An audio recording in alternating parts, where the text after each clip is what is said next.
Hello everyone, इस video में हम बात करेंगे मेरा पूरा ड्राइविंग लाइसेंस के एक्सपीरियंस के बारे में और ओंटारियो में कितने लेवल्स ऑफ लाइसेंस होते हैं। इस वीडियो में मैं आपको बताऊंगा कि मैंने थर्ड अटेम्प्ट में अपना ड्राइव टेस्ट क्लियर किया था, तो उसमें मुझे क्या क्या प्रॉब्लम्स आई और मेरे एक्सपीरियंस से आप सीख सकते हो। सेकेंडली मैं आपको ये बताऊंगा कॉस्टिंग कितनी आती है ड्राइविंग लाइसेंस लेने में और आपको अपना ड्राइविंग इंस्ट्रक्टर चूज़ कैसे करना है। So do watch this video till the end. I hope इस वीडियो के एंड तक आपको अपने सारे क्वेश्चंस के आंसर्स मिल जाए। So stay tuned. So Ontario में 3 लेवल ऑफ लाइसेंस होते हैं, G1, G2 एंड G।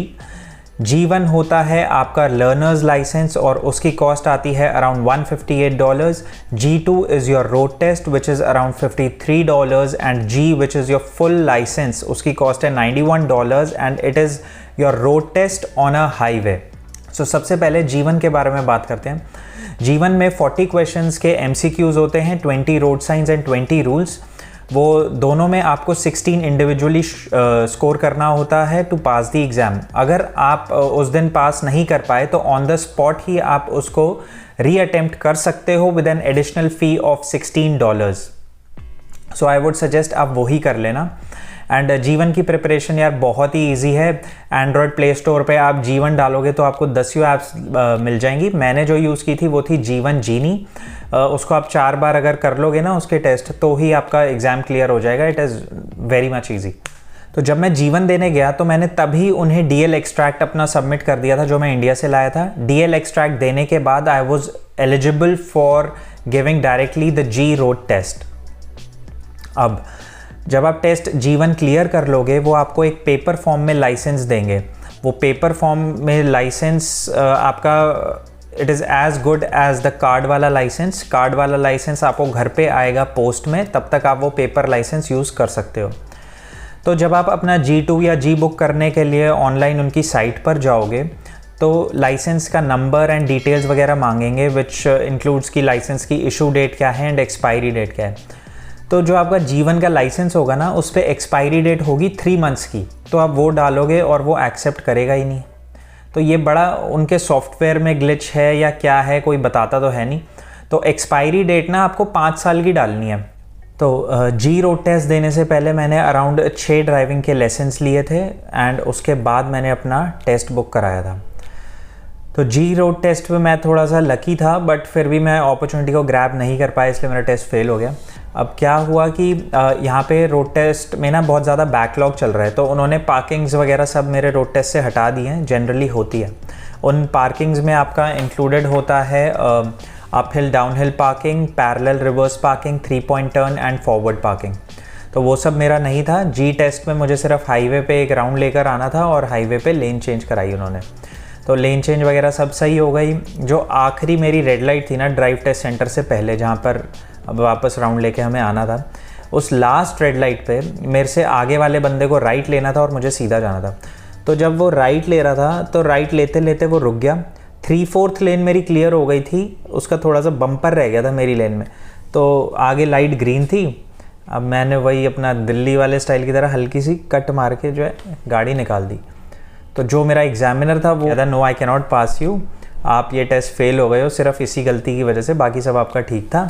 तो now you will give G2। अब आप G दोबारा नहीं दे सकते, पहले G2 दो फिर उसके बाद G देने आना। तो कोई बात नहीं, मैंने जो है फिर अपना G2 सेम डे ही मेरे को जो अपॉइंटमेंट मिली मैंने बुक करा दिया। अब G2 में क्या था, G2 में सारे पार्किंग स्किल्स के टेस्ट होने थे क्योंकि वो हाईवे पे तो लेके जाते नहीं हैं।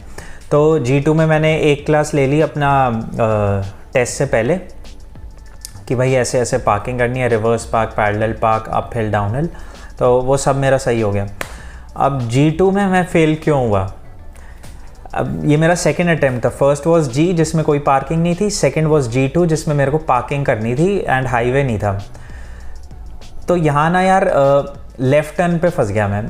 लेफ़्ट टर्न बहुत ही ज़्यादा ट्रिकी है। मतलब आप जब यहाँ आओगे ना और किसी के साथ कार में बैठोगे तो आपको लगेगा यार ये कुछ अजीब सा लेफ़्ट टर्न हो रहा है। मतलब मैं आपको समझा भी नहीं सकता कि यहाँ लेफ़्ट टर्न कैसा है। आप यहाँ आओगे, अपने इंस्ट्रक्टर से कहना भाई हर क्लास में कम से कम 2 बार मुझे करा लेफ़्ट टर्न, तब जाके मैं जो है टेस्ट दूंगा। तो उसमें जो है मेरा फोकस फुल रोड पे था एंड जैसे ही ट्रैफिक क्लियर हुआ मैंने लेफ़्ट टर्न के लिए हल्की सी रेस दबाई। रेस मेरे दबाते ही जो है इमरजेंसी ब्रेक लगा दी एग्जामिनर ने, क्योंकि सामने पेडेस्ट्रियन था और वो मैंने देखा नहीं, क्योंकि फोकस इतना प्रेशर और इतनी कंसंट्रेशन से मेरा फोकस सिर्फ सामने वाली रोड पे था कि आने वाला ट्रैफिक क्लियर होगा तो मैं लेफ़्ट टर्न लूँगा। तो लेफ़्ट साइड वो पेडेस्ट्रियन क्रॉस कर रहा था एंड मैंने उसे नहीं देखा एंड आई फेल्ड। अब चलो कोई बात नहीं, मैंने इतना स्ट्रेस हो जाता है जब आपका ये क्लियर नहीं होता ना, बस I can not tell you कितना स्ट्रेस होता है। तो 15 दिन का मैंने ब्रेक लिया। मैंने 15 दिन बाद दोबारा G2 बुक कराया और लकीली इस बार सब कुछ सही हुआ। मेरी पार्किंग्स वगैरह सब ठीक रही, कोई पेडेस्ट्रियन नहीं आया, मेरे आगे वाले को कहीं राइट लेफ़्ट नहीं लेना था, तो ट्रैफिक क्लियर था एंड आई क्लियर्ड G2। अब 2 रोड टेस्ट फेल होने के बाद सबसे पहली चीज़ जो मैंने सीखी दैट इज़ कि यहाँ पे टेस्ट के टाइम पे at least there should be no overtaking. आप एकदम पेशेंस से गाड़ी चलाना। कई बार ऐसा होगा कि आप टी पॉइंट पे हो जहाँ पर कोई रेड लाइट नहीं है, आपको लेन में घुसना है, तो तब जब दोनों जगह कोई कार ना हो तभी लेना, चाहे आपको 10 मिनट खड़ा रहना पड़े। अपने ऊपर प्रेशर मत लेना, चाहे पीछे वाला हॉर्न भी बजा दे, जब आप कॉन्फिडेंट हो तभी रेस दबाना। सेकेंड चीज़ जो मैंने सीखी, जो मेरा इंस्ट्रक्टर था वो मुझे यार अर्ली मॉर्निंग क्लासेस देता था। सुबह 8 बजे वो मेरा 45 मिनट्स का प्रैक्टिस कराने की क्लास रखता था। तो वैसे ही सड़कें इतनी खाली होती हैं कि एक ना वो रियलिस्टिक सिनेरियो नहीं बन पाता कि भाई साइकिलिस्ट आ रहा है, पेडेस्ट्रियन आ रहा है, लेफ़्ट टर्न में जो है आपके ऊपर थोड़ा प्रेशर बिल्डअप हो रहा है। तो ये कोशिश करना कि आप फर्स्ट क्लास तो अपनी चलो जैसे वो कहे वैसे ले लेना कि खाली सड़कों पे आपने चला ली, आपको आइडिया लग गया यहाँ पे ड्राइविंग साइड का एंड एवरीथिंग। लेकिन उसके बाद आप जितनी भी क्लासेस लो वो थोड़ा तब लेना जब थोड़ा सा ट्रैफिक हो, क्योंकि अगर आप खाली सड़कों पे चला लोगे तो आपको लगेगा यार इट इज़ ईजी, ये तो बहुत आसान है, मैं चला सकता हूँ, राइट लेफ़्ट मैंने ले लिया, खाली सड़कें हैं, तो उसमें वो प्रैक्टिस नहीं हुई। अब थर्ड चीज़ जो मुझे बहुत ही काम आई वो थी यहाँ पे जब मेरा पार्किंग का टेस्ट हो रहा था, तो जिस इंस्ट्रक्टर की मैं कार लेकर गया था उसके साइड मिरर पे जो है ना एक छोटा सा राउंड मिरर लगा होता है दोनों साइड। तो उससे क्या हेल्प हो रही थी कि जब मैं गाड़ी पार्क कर रहा था, रिवर्स पार्क या फॉरवर्ड पार्क जो भी, उसमें ना मुझे अपना पार्किंग स्पॉट की येलो लाइंस बहुत क्लियर दिख रही थी। और इन कंपैरिजन जिन गाड़ियों में ये नहीं होता, आपको अपना पार्किंग स्पॉट एग्जैक्टली देखने में बहुत प्रॉब्लम आती है। तो जब आपको एग्जामिनर कहता है कि रिवर्स पार्क करो और रिवर्स पार्क करते हुए मान लो आपका टायर येलो लाइन पे आ गया या उससे बाहर है, एग्जैक्टली स्पॉट पे नहीं है आपकी कार, तो हो सकता है आप अपना ड्राइविंग टेस्ट फेल कर जाओ। तो इस बात का भी थोड़ा सा ध्यान रखना। अब बात करते हैं कॉस्ट की। जब आप अपना ड्राइविंग इंस्ट्रक्टर चूज़ करोगे तो आई बिलीव आपको $35 से $40 पर क्लास के लिए मिल जाएगा। एक सेशन उनका 45 मिनट्स का होता है, ठीक है। और उनसे पहले ही बात कर लेना कि ड्राइव टेस्ट वाले दिन भी आपको उनकी कार चाहिए, तो वो आपसे $200 to $250 लेंगे डिपेंडिंग अपॉन द लोकेशन, कि आपको पिक करके उस लोकेशन तक ले जाना वो कितना दूर है, उस हिसाब से $200 to $250।